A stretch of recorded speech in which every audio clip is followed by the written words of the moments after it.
I've been a war correspondent for more than 10 years. I have been to Iraq, Afghanistan, Gaza, and every terrible conflict that you can think of. I have never seen anything on the scale of Aleppo.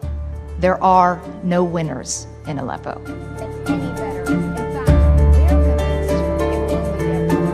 And I was blown away by the scale of the destruction. You heard Dr. Attar use the words apocalyptic wasteland, and this was 2012. The shelling was relentless. There were snipers everywhere.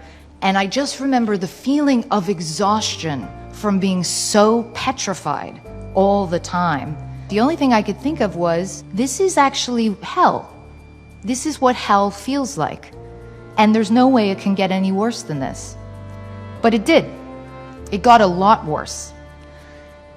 Much worse. The thing that has been killed in Syria, that is much more difficult to rebuild than a bombed-out building, is trust. There is no trust. No trust in the Assad regime, no trust in ceasefires or cessation of hostilities or humanitarian corridors, no trust in the Russians, and no trust in you, by the way, in us, in the international community, who have been wringing their hands on the sidelines while hospitals and bakeries and schools have been bombed, while phosphorus and cluster bombs have killed countless civilians. Let me explain something. The ones who have decided to stay, year in and year out, who have braved the relentless bombardment day in and day out, most of them don't plan on leaving. They made a decision a long time ago that they would rather die in dignity in their homes than leave.